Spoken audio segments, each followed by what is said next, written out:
button now. Thank you. Excellent. Okay, so as I said, try to aim for 1 hour. We will have some question time as well. Just to run through a little bit of sort of what I call housekeeping. So if you want to, please remain on mute whilst obviously we're presenting, just to avoid any background noise. But where anybody does want to ask a question, the easiest option is potentially to, in reactions, you can raise your hand and you'll go to the sort of top of the list, and hopefully then we'll be able to sort of see you clearly, because once I share screen, I certainly won't probably be able to see everybody. But we, as I say, do ask questions as we go along, but we will have a question session at the end. If you don't want to be seen, then obviously you can remain with your video camera off, so that's again entirely your choice. You can put anything into the chat, so that's fine. We will keep an eye on that along the way, so hopefully answer some questions as we go on. Hopefully you won't want to leave throughout the presentation, but understand if you have got something else to go to, or you do need to leave, then obviously there's the leave button, so you can do that as well. And I will be sharing the screen now, so hopefully that everyone will be able to see that.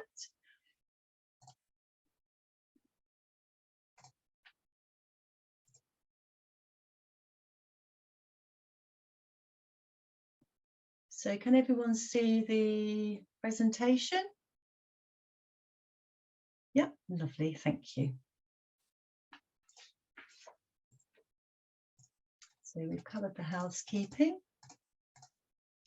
So the topics we plan to be covered today will be an introduction to the Share Foundation, an overview on actually helping the young people to connect with their accounts. So that will just give some brief detail on there. Discussion about the letters that are issued to the local authority or trust. Understanding the different links that we've provided for claiming the account. Process for young people locating their account, the process for young people claiming their account, things to be aware of for when young people are trying to connect to their account, and we will have a questions session at the end. So the Share Foundation, so we're a registered charity and we've been operating since 2005. At that time, we were raising money for child trust funds for the local area.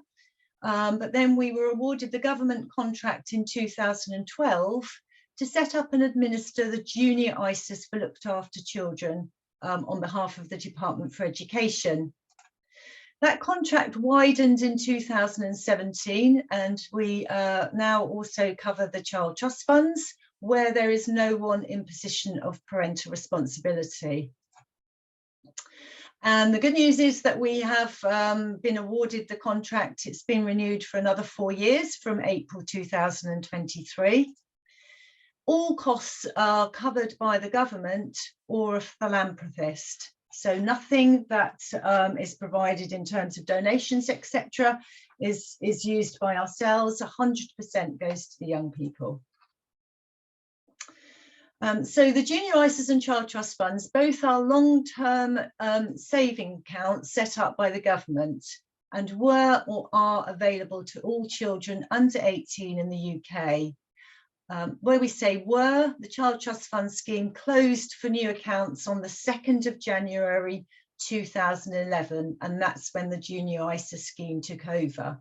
So anyone born from the 1st of September 2002, and they were born in the UK, and up to the 2nd of January 2011, where someone was claiming child benefit for them, are likely to have a child trust fund. And any young people from the 3rd of January 1994 up to the 31st of August 2002, and then the 3rd of January 2011 thereafter, will be part of the junior ISA scheme for looked after children. Anyone can contribute to an account.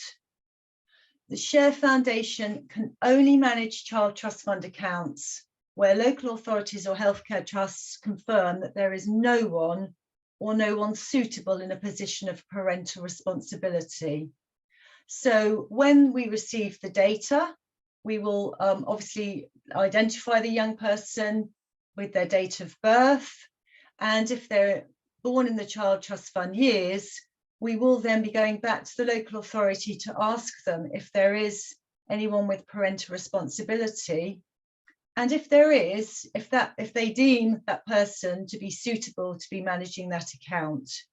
And where they say no to someone being suitable, that's where we, the Share Foundation, will then go to HMRC to locate where the account was opened at the time the young person was born.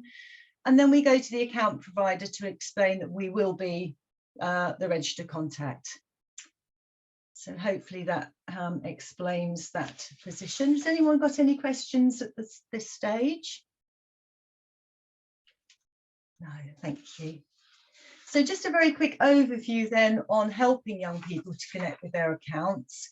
We, the Share Foundation, have set up some web applications for young people. There are 3 links and we will discuss those and why they're different. The account provider, that's a common terminology that will be used throughout the process for young people. And the account provider is basically the financial organisation that hold the account. And the account holder being the young person that actually the account belongs to. And I'm just re-emphasising those because obviously that will be part of the process with those sort of wordings maybe that the young people will hear when they go to claim their account. Taking control of an account means that a young person from the age of 16 can take control of a child trust fund or a junior ISA. They cannot access their money until they're 18, but at 16 they can become the registered contact, and that will mean that they can receive information about the account, statements, etc., and make investment decisions on that. If a young person in care does take control of their account from 16 before they leave care, and they move the account while they're in care after taking control of it, then the Share Foundation will not be able to administer contributions to it. Now, Deborah will cover the letters that we send, but in the letter, the 16 letter, we do state this. We do advise the young person that once they take control, as long as they leave it where it is, we can still continue to administer contributions. If they do move it, we would not be able to. So hopefully that's clarified that situation. Child Trust Fund or Junior ISA, a young person cannot have both.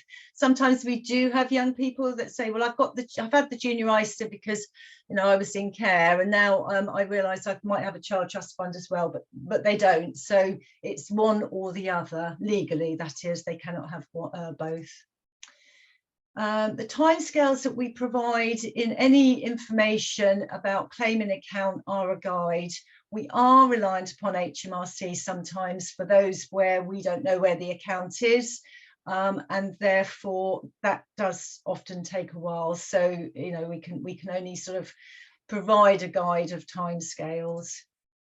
And the role of the Share Foundation is very much in terms of helping young people to actually claim their account. Obviously, once they know who their account provider is, it will be then them for the young person, because the account is in their name, for them to actually contact the account provider directly to take control. So we wouldn't actually get involved with that part of them actually taking control. They would need to do that themselves, and obviously then also provide verification to the account provider through ID, etc. But obviously we are here to help, and if they're having trouble for any reason because there's obstacles, then obviously we will try to help. That's what we want to make sure these young people get their accounts. We have produced a guide for LA and trusts and how a young person in care or care leaver can locate their account, and it's a very detailed step-by-step guide. So we do have that available if anybody wants that in a PDF format. We have sent that out, I think, to some local authorities already. We can also provide local authorities and trusts with a list of the looked after children who have already completed the process of locating their account. So we are able to access a report to provide that by local authority if that's required. Child trust fund providers do not all advise when a young person has taken control of an account.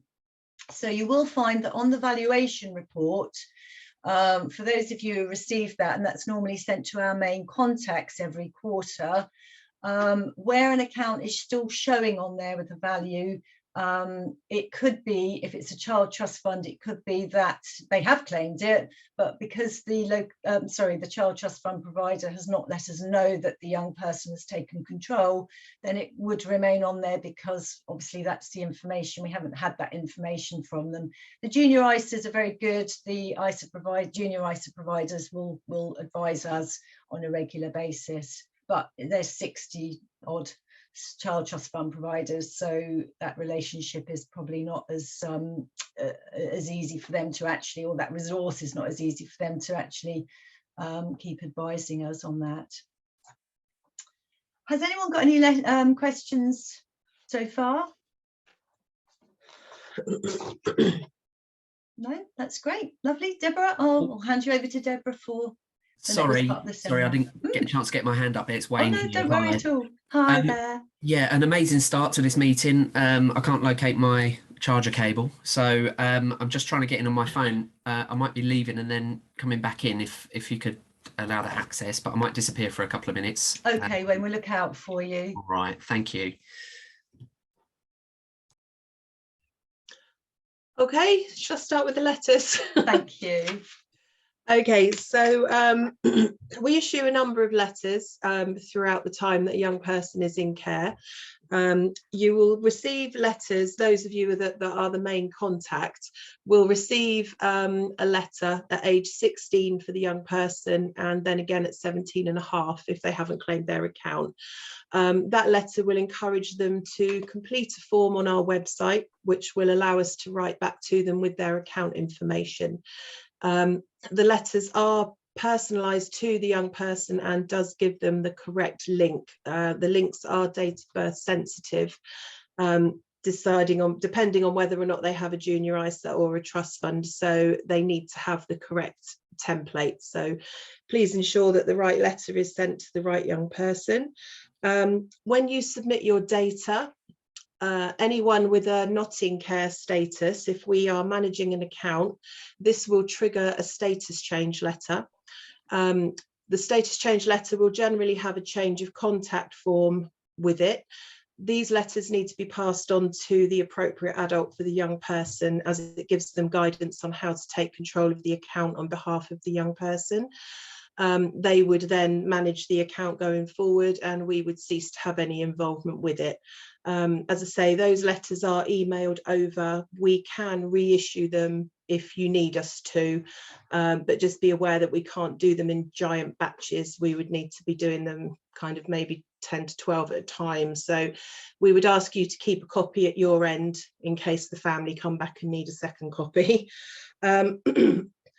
Also, if you submit a young person on your data who's eligible for a junior ISA payment, but has reached the age of 17 and 10 months, we don't have sufficient time to open a junior ISA for that young person.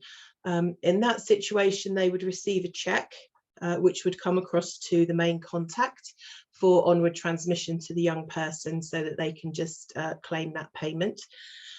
If you have young people that have reached a year in care but have already left but haven't been reported, you can also report them to us as retrospectives, and in that situation we would either be able to issue a cheque for any young person over 17 and 10 months, or we would ask the appropriate adult to open a junior ISA in the name of the young person, which we would then pay into with the junior ISA credit as an alternative. So there are quite a few options. If you've got any queries on any of them, just drop us a line and we can have a look at them individually. Does anyone have any questions on those? Perfect. Thank you, Deborah. Okay. Excellent. Dagmar.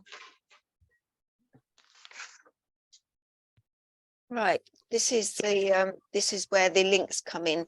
So the My JISA link is for children that were in care but born before the Child Trust Fund years or have left care. So if they go onto this link, they can then put their details in. That will be loaded onto our database. If we've got a match, we can then get a letter to them, which will provide the account details for the provider, contact telephone number, email address, for them to contact that provider to confirm what identification documents they need. One of them will definitely be a bank statement, but they will accept certified copies of passports, driving license, and maybe the young person has got utility bills. The My CTF, this is for children that have been in care, where we are the registered contact.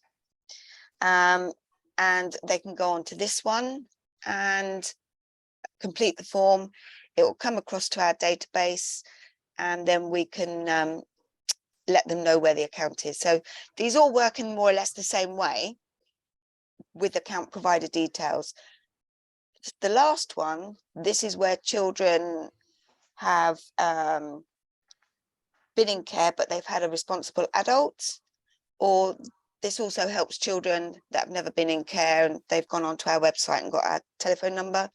This form needs to be completed and then signed and sent to us. It's with the address. It's a free post address, and then them signing it gives us permission to go to HMRC to find the account if we don't have it. The links for the 16 plus children, if they could use their own email address, because it's them that we need to contact to be able to let them know where the accounts are. We have had occasions where the local authority or the social workers put their email address in. Of course, the young person will never get that email to let them know where the account is. So if the share centre were not the registered contact for the account, then this is where they will need to go to the HMRC website and complete the form there, and then HMRC will go back to them and say where the account is. So it's quite straightforward, but as I say, on occasions we've had where maybe the wrong email address has been put in, the child has completed the form but then moved address. So in that case, where they've completed the form or they've lost the letter with the account details on, they can email us from their email address and put their old address and their new address, and we can resend the letters out to them. Any questions so far? No? Perfect, thank you, Dagmar. Okay, so moving on to the actual process, so that you all understand the sort of process that the young person will follow, really. Oh, Elaine, sorry, I see you have a question. I'm so sorry it took me so long to get my hand. Don't worry at all. I just wanted to ask about that first link that was on the previous slide. Sorry, I work predominantly with adoptive parents. Would that be the link that they would go on to check the My Junior JISA one, to check if their child has already had a Junior JISA opened up while they were in care? No, so these links that Dagmar's explained are only for young people, and only for young people who are age 16 and over. Sorry, I thought that was only the last one. Okay. No, all of that. Sorry, all of these links yeah. are relevant for young people only. Okay. For adoptive parents, when the local authority or trust submit their data and that status of the young person goes to left care, then a letter, status change letter is what we call it, will be sent to our main contact at the local authority, and that should be being sent to the adoptive parent to take control of the account. That's quite important. That many times that will have a form, and that form has been pre-populated and signed by the Share Foundation, so that when the account provider gets that form, they'll have the comfort of knowing that this parent or you know, whoever, this adult, if you like, is asking to become the registered contact, we've authorised that. So that status change letter is very important. I think it's something that Deborah mentioned earlier, and it should come through the system, through the data, when that status of a young person has changed. Okay, does that make sense, Elaine? It does make sense. It's an issue for us then, because I think that's not always happening. Okay, so which local authority, sorry, are you from, Elaine? I work in Scotland, so I'm in South Lanarkshire Council. Okay, Deborah, could you help there in terms of who the main contact is, or at least let Elaine know? Yeah, we've actually had a request through in the last couple of weeks where they're asking for reissuing of a lot of their status change letters. So I think he has actually got it in hand, but I can certainly let you know who it is if you like. I think it might be John Campbell actually, but I'm not. Yes, you're right. Yeah, it is. Great. No, thanks. He sent through quite the list that he wants resending, so it's probably on its way. He's on it. Great. Thank you very much. No problem, Elaine. No problem. So going on to the actual process, so the young person will complete this particular process. Just wanted to run through it so you've all got an understanding of where, if you're supporting young people. So the young person will complete the online form using the relevant link provided to them. As Deborah's already mentioned, in that letter that they receive via the local authority, the relevant link will be in there. So we will have already provided the right link that they need. When they do that, once they submit it, an acknowledgement email will be received, so they've got the comfort of knowing it's actually worked. For the fine CTF only, we will need the printed form. That's because we use it, it's used as a subject access request, as Dagmar's already mentioned, which needs to go to HMRC with a wet signature. So if the young person hasn't got access to a printer, they can simply let us know, and we can print and sign and send it to them. Print and post it to them so that they can sign it and return it. After 1 week, they do get a reminder email anyway, and after 21 days, we send the form anyway. So we try our utmost to make sure that there's no obstacles for a young person getting that form to us, because we don't want that process obviously to be stopped.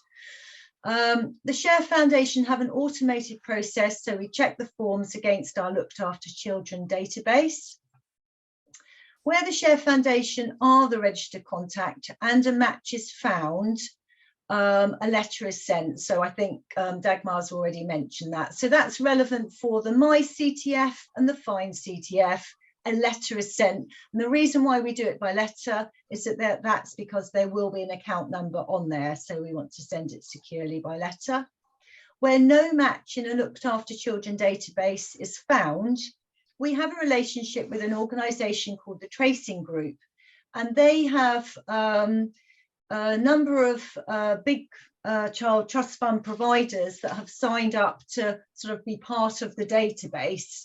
So we can check against that database, and often we will find a match quite quickly, and we will email the young person in that respect, because it will only provide the account provider and the account provider's details. There will be no account number, because if we've not found it in our looked after children database, we have not been the registered contact, there will be no account number. So it will simply be an account provider name, a telephone number and their email address, but it will be a good explanation as well how the young person can go about now then contacting the account provider to take control. So we do sort of put some wording around that too.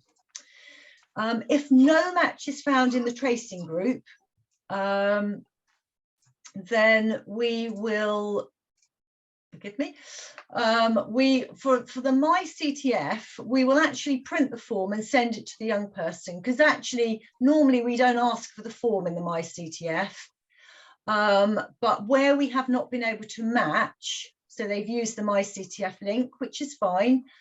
We will send them the form, they can return that, and then we can send it on to HMRC for investigation. For the fine CTF, we will do the same. So we need the signed form, and that will go to HMRC for investigation. I will be honest with you, the HMRC investigation can take, I would say, at least 6 weeks. So that's a longer process. That's why we're really pleased we've got the tracing group database, because that has speeded that process up a little bit. But we are reliant sometimes upon an HMRC to provide us with that information. So once we get that, you know, as I say, I'd sort of plan around about 6 weeks, but as I say, we can't always guarantee exactly. If the junior ISA, if they've done something by the My JISA and we don't actually match it, then we have what I call an eyes-on approach.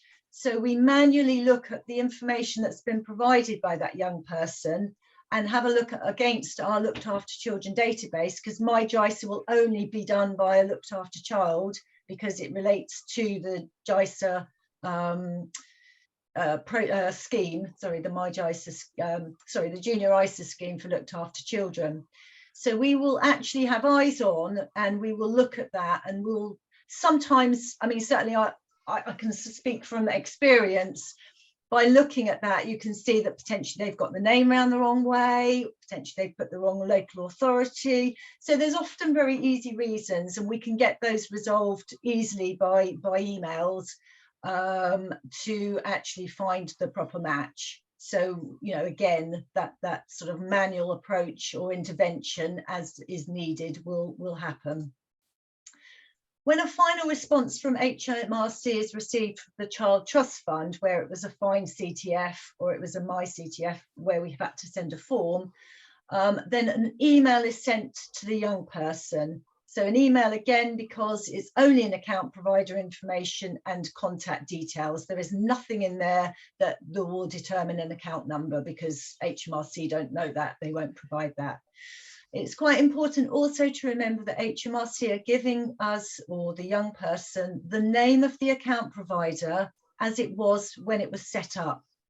And we have experienced times where that account could have been moved. So if someone's already been the registered contact in the past and decided they were moving it, HMRC are probably going to be providing where it was actually set up. And many times account providers don't always have the paperwork trail if it's older than 8 years, because they don't need to keep it. So that's just something to be aware of. But, you know, that doesn't happen frequently. And approximate timescales, as mentioned before, for the My JISA, My CTF and Fine CTF.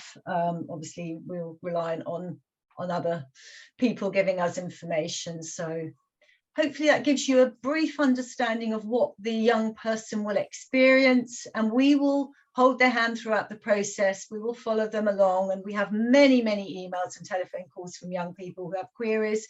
We are happy to help them. So that's what we're here for. I'm going to pass you over to Des now. Okay, hi everybody. So this part is just the process of young people claiming the account. So once we've done the search, we will send a confirmation letter confirming who the provider is, what the account number is, and the contact telephone number. The young person then will contact the provider directly. As Sue's just mentioned, sometimes we do have it where the HMRC can only provide us with the details they open the account with, so we're not to know where the account was. So that has happened in recent months, so that's quite one to bear in mind. Once the young person has got through to the account providers, the account providers will confirm with them what their verification process is, i.e. the 2 forms. Majority of the time it's 2 forms of identification. Bank statement will be definitely one, and we appreciate not all young people will have a utility bill, so it's worthwhile doing like certified copies of passports or driving licenses if they have them. We don't ever recommend to send in originals. And then We do have some relationship with some of the providers. So if the young person is struggling with any of the providers, we can obviously get involved where we can, basically, just to help them sort out any issues they may be having. But by and large, it is the young person, especially if they're 18, it's them who has to basically deal with the provider, but we're more than happy to help. We've had recent queries where the young person hasn't actually got a bank account. We do then know that Metro Bank are pretty good at the moment at supporting young people who've been in care, open up new accounts. So if any of the social workers or PAs are dealing with a young person, that is one provider worthwhile contacting. And that's that part. Is there any questions on that part? No. Okay. Right, things to consider. Although obviously we appreciate the support workers, etc., do help the young people, you must let them complete document forms, etc. We've had instances before where the social workers, etc., have used their email addresses, left to do pastures new, and then the young person's got no chance of knowing what email address or contact details they've provided. So please bear in mind, let the young person do it themselves. Change of contact details. This is when this goes back to the data. So if there is a change of name and we are the registered contact for the account, it must be provided on the data.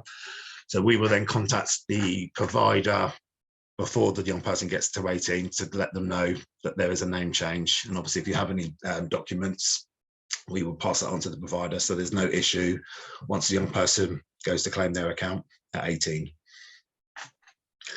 There are some known problems with CTF. Young people are not eligible for CTFs. Sorry. So young people have been in care, and those would be asylum seekers and people who haven't been in care for a year. Next one, please.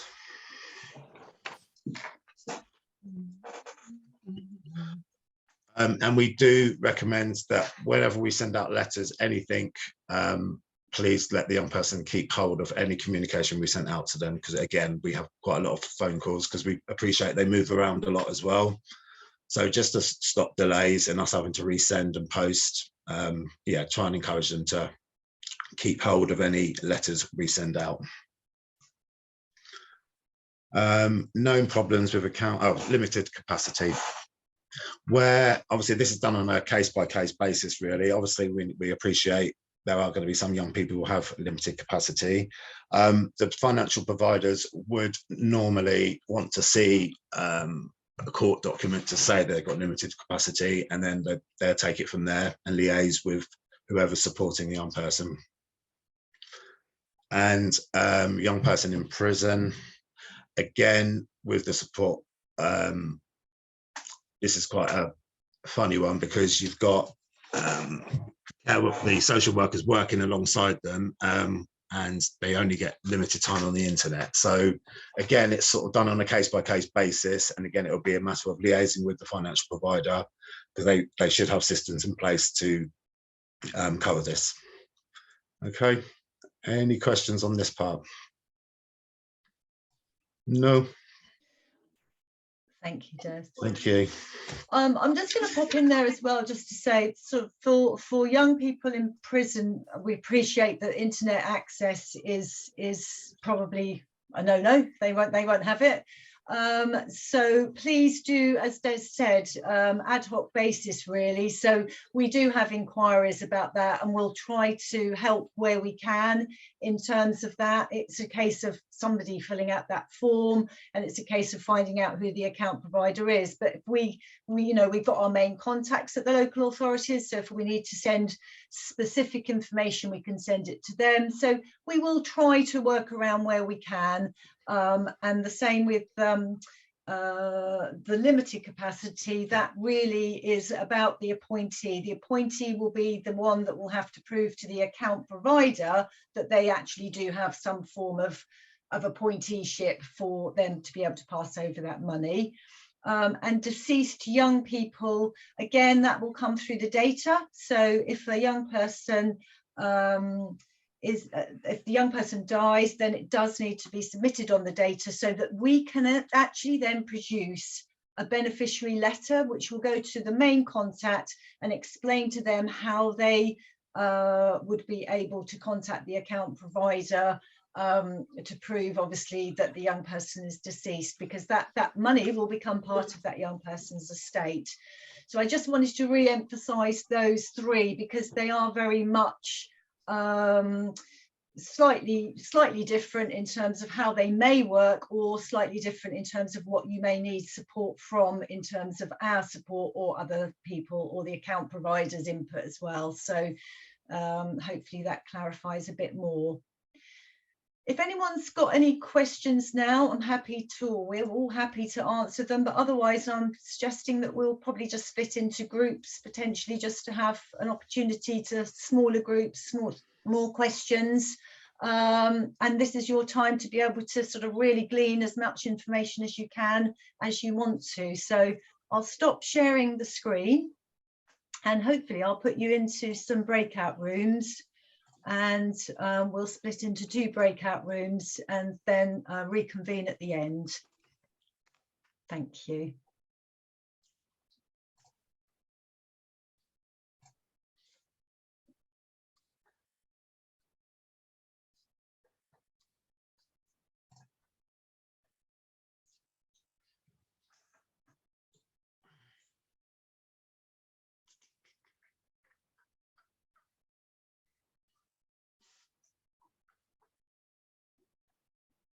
So hopefully people are disappearing. Deborah, Des, are you going into a particular breakout room? Do you want to go into? You're going into one. Perfect, yeah. Lovely. So I'll pop into 2. Thank you. Yeah. At the office, you know what it's like. Oh yes, that's right. Yeah, I forgot about that. Rushed out and left the charger cable on the desk. So yeah, that was really good news. Yeah, got in. So what's your name? On the phone, it's not showing me a lot of info. My name's Emma Jacobs. I'm a foster carer for the Royal Borough of Greenwich. Hi. Hi, I was going to say, Sue, I haven't got many questions because I actually attended seminar 7. Oh, okay, perfect. Before this one, which is very much, yeah. Yes, very much. So it's very a lot similar. of my questions have already been answered. That's good. That's good. Yeah, that's fantastic. That's great. If you've you already feel that you know everything, then that's perfect. That's what we I don't want. know about know everything, but certainly some of the questions I had were answered. So yeah, thank you. Yeah. No problem. And Wayne, I saw you sort of dipping in and out as you could. So yeah, apologies. No worries at all. It may have been in a bit that I missed, but so my boss, so I'm a PA at Milton Keynes City Council. Okay. One of our bosses forwarded a spreadsheet for all us PAs with our young people on our caseload for the savings that they have. Looking at the spreadsheet, I've made a note of my young people and the amounts. I don't know, it seemed to be a little out of date, the values. I know in particular one young man has had his money of about, it's almost £4,000, which he's blown, but that's another story. It's just sort of the accuracy of it, and who would be a contact at Milton Keynes City Council. I can't seem to find anyone to give me that information, because I've received a letter previously about a couple of my young people where they've then had access to their money, but trying to find an individual with that letter, with the relevant, I've made a couple of notes here, with the link that's provided so they can access it, I'm just hitting a brick wall completely. Is that something I could just come to someone in your organisation with a list of names to regenerate the letters, maybe to send out to me directly, or what? We wouldn't be able to send it to you directly, Wayne. We have to send everything via the main contact at the local authority, and they should be distributing it. Deborah, do you know who it is for Milton Keynes? Des looks after Milton Keynes. He does. So yeah, Wayne, speed on I'll them. make a note of your so that I got your email address, because it will be as part of your registration. I'll send you the main contact details from Milton Keynes. Brilliant. And you should be able to obtain the letters from there. If they haven't got them, then obviously we can resend them to that main contact. Awesome.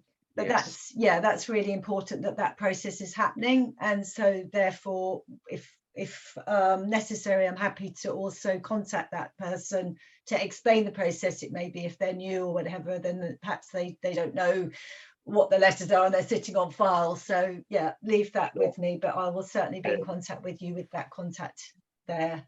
Wonderful. Right. I knew I liked the look of you from the outset, so that's great. Thanks very Well, much. hopefully we're here to help you anyway. That's fine. So yeah, if we can do that, then that's fine. But I'm sorry, it might seem like, well, why can't you send them to us? But we have to send everything specific to our main contact. Yeah, no, I totally understand. That's fine. The other thing was requesting the PDF for the step-by-step guide. It would be pretty good if I could then circulate that to my team. Yeah, no problem whatsoever. Yeah, I've got an overview one actually, which tells you what the links are, because I think you missed that slide, because I think we were trying to get you in when you were coming in. So I'll send you that one as well. It just explains what each link is, so if ever you see those links in the letter, you'll understand what the differences are. Generally, it doesn't matter, and one thing I'd like to say here, it doesn't matter in a way if they do use the wrong link. It all seems to connect in the end. It's just that it made sense for us to have the 3 different links, because they mean 3 different things in a way in how we're doing them. And what we put in the young person's letter, we put the relevant link in there. So right, okay. Fantastic. And I'm guessing the sort of the special point of contact at Milton Keynes would be the person to speak to about sort of the accuracy of the information they're getting about what money's owed. Like I said, you know, I've got a couple who have definitely had the money, but they're still showing as owed. So it might have just been a mistake. Yeah, I think if they've got any queries, then yeah, pop them past the main contact there. I think I don't know whether you missed that part as well, but the trouble is with the child trust funds, there are 60 odd child trust fund providers, and they do not update us when a young person has claimed their account. With the junior ISAs, it's so great because they do. And then when we create that valuation report, we would have had an update from the junior ISA account providers. And so that's pretty accurate on the junior ISAs. But I think, Deborah, I'm right in thinking the child trust funds, we don't always get a response. No, we don't always get a response. No. It's actually quite rare that a trust fund provider actually tells us if they've claimed it, which is a shame because we just don't know. Yeah. So that's great. Yeah, if it's does it identify on a valuation report the difference whether it's a child trust fund or a junior ISA, Deborah? Yes, it does. Yeah, so on a valuation report, which some of you may have seen, some of you won't, there's a column which is called eligibility date. If there is a date in that column, it's the junior ISA. If it's blank, it's the trust fund. Perfect. Okay. And of course, yeah, the contact should be aware of that, but I'm making a note. Well, we're covering it on our valuation report seminar, so they should be aware. If they're not aware of it now, they should be by the end. I will separately as well, Wayne, maybe send a link to our seminars to that main contact too, because they may or may not have seen it. I guess you've got it because perhaps they have, but just to say maybe it's worth, you know, if there is a lack of understanding to attend that too. Because a lot of the time it's just that people are new into the roles and haven't had handovers, etc. So, okay. No, that'd be amazing. Thank you. Thank you. Claire? Sorry, I think you had your hand up for a while. I do apologise. Hi, no, you're all right. Yeah, I'm the local authority contact for my local council. You did say about providing a list of those that have completed the process to date. Is that something I can ask you to provide here, or do I email? Because Deborah's my contact. Yeah, no, I can send that over. Yeah, and also can I have that step-by-step guide as well on how to, because we're trying to really promote this now in our local authority following these seminars, so that would be really handy if we could send that out to our social workers as well to help the young people. Oh, that's fine, Claire. Deborah, that's sitting in the seminar folder, actually, both of those PDFs. And I'll also PDF this presentation when we finish too. So we'll send you a PDF of that too. Lovely, thank you. Right. Yeah. Okay, no worries. Nicola, how can we help you? So I do get a copy of the validation report from my manager. And Deborah was just saying that the eligibility date on the report is for those that are on junior ISAs. Can I ask, what is that eligibility date? Is that the date that we've put in that the young person came into care? Yeah, so it's, bear with me a mo. So they have to be in care for a 1 year period in order for us to include them on the data. And then, so that's one of the main criteria for a junior ISA is that they have to have done a year in care. Right, so let me read you the explanation from the actual report. Okay, so that is the date that the young person first met the qualifying criteria for a junior ISA and was notified to us. If there is no date in that field, then the account will be a trust fund. Yeah, so, and even for the trust funds that we have since turned into junior ISAs, if there is no date, then it will have started out as a trust fund. So even if it has now become a junior ISA, it will remain with no date so that you can tell the difference between the ages of the young people. Okay, no, that's fine, thank you. Good. Has anyone else got any questions? I know Nicola and Claire, you've still got your hands up, but that might just yeah, be that you haven't it's put them down. another question following that question. Yeah. The eligibility date. So if, for example, the local authority hasn't told you in time of them being a year, so say they were been a year in care like a few months ago, but we didn't tell you until now, that eligibility date will be the date that we tell you then, I presume, from that. Does it make a difference to the account? It doesn't really make a difference as long as on the data they show that they've been in care over a year. Yeah, that really doesn't kind of have much bearing. When we run the report, your data report, if they're shown on there over a year, it will generate a junior ISA. Okay, and you said also about changing them from a child trust fund to a junior ISA, because I noticed I get a couple of statements through for young people to forward to their care, people who look after them, and I noticed that a couple were then now a junior ISA where they were a child trust fund. So are they told that, or because I'm going to send them the statement and I'm thinking they might think, oh, well, it's now a JISA and not a child trust fund. Do you see what I mean? I didn't know whether I should let them know that. So I'm not sure about that, because when we first did a lot of the transfers to NatWest, we did send out letters then, didn't we, telling them that they were changing to a junior ISA? Yeah, what it is, we have on an annual basis, we have the accounts reviewed by an external investor, if you like, somebody who's professional enough to be able to look at those accounts and know whether they're invested in the right places, really. So that activity was undertaken, and this year it was deemed that a lot of the child trust funds were better off in a junior ISA. And we have been doing the exercise of moving child trust funds from their particular account provider to a junior ISA with a specific account provider, because that was deemed the best investment choice. And that would only happen for young people under 16. So from 16 and over, we generally wouldn't be moving accounts, because for 2 years, because they're going to be 18, it wouldn't be worth that. So generally, it's going to be under 16-year-olds anyway, which that will do.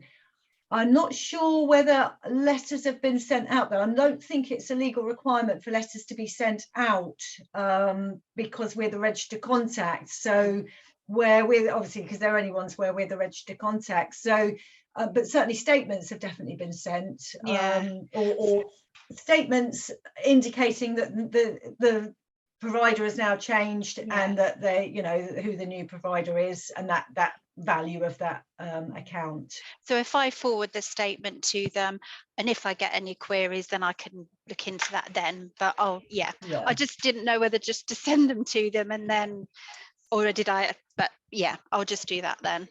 I will check with our director of operations just to see whether, I mean, to be fair, there could be an automated system that I'm not sure that's going on in the background where they have had them, but you would have had letters, I would have thought. And if you Yeah, haven't they been would have come inundated to with us, wouldn't they? letters, Yeah. then clearly that doesn't happen. But I think because we're the registered contact, it's probably not necessary because the decision has been made by us and all the paperwork is in place as to why that's happened, etc. So but I will check that for you, Claire, and I can come back to you on that just to make sure.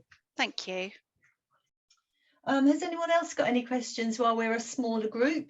I mean, we won't just leave you. So what we'll plan to do is go back to the main meeting room, and then we'll remain online until the last person leaves. So if you've got any other questions that you suddenly think about or you want to, then obviously there'll always be that opportunity. And there is always that opportunity. You can continue to contact us, email, telephone.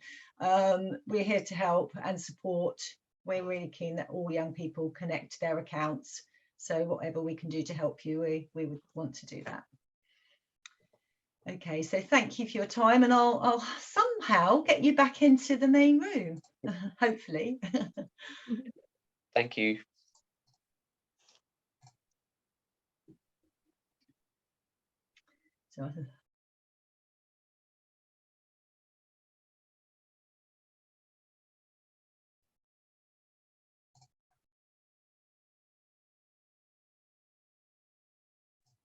So I'm quite relieved to see some faces back here.